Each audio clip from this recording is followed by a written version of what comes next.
minta maaf sama bang.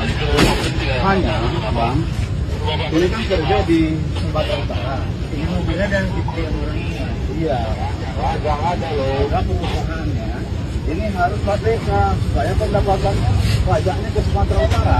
Bukan untuk yang melintas, tapi untuk perusahaan yang beroperasional. Dan akan kita wajibkan per tahun 2026 wajib menggunakan plat BK atau plat BB untuk mengoperasionalkan pengangkutan hasil-hasil bumi yang ada di Gubernur Sumatera Utara Bobi Nasution menjadi bahan perbincangan baru-baru ini.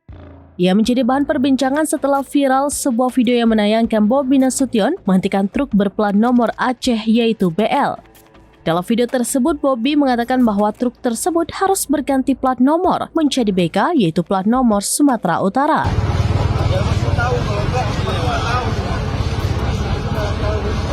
Bobi pun mengungkapkan apa alasan ia melakukan razia tersebut. Ternyata, truk yang beroperasi di Sumut memiliki plat nomor di luar Sumut.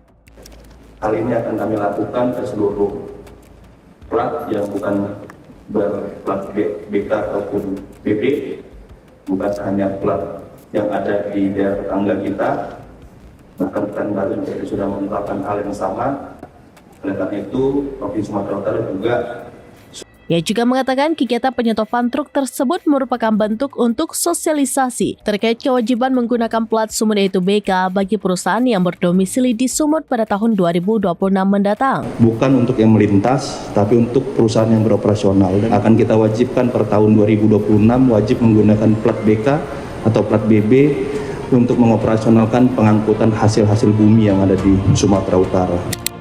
Hal tersebut membuat pajak yang harusnya dibayarkan tidak masuk ke Sumut, padahal truk tersebut beroperasi di wilayah Sumatera Utara. Meski begitu, saat ini pihaknya masih melakukan sosialisasi karena peraturannya baru diterapkan pada tahun 2026 mendatang. Ia menyampaikan Badan Pendapatan Daerah atau Bapenda minta bantuan ke UPT dan kepala daerah, khususnya Bupati dan Wali Kota, untuk menyampaikan ke mereka yang punya industri namun kendaraan operasionalnya menggunakan plat di luar BK, namun beroperasi di wilayah Sumut untuk diganti. Hanya bang, ini kan kerja di Sumatera Utara. Ini mobilnya dan tipe yang orang ini. Iya. Ada loh. Ada perusahaannya. Ini harus KPK supaya pendapatan pajaknya ke Sumatera Utara. Bukan untuk yang melintas, tapi untuk perusahaan yang beroperasional. Dan akan kita wajibkan per tahun 2026 wajib menggunakan plat BK atau plat BB untuk Download Tribun X sekarang. Menghadirkan lokal menjadi Indonesia.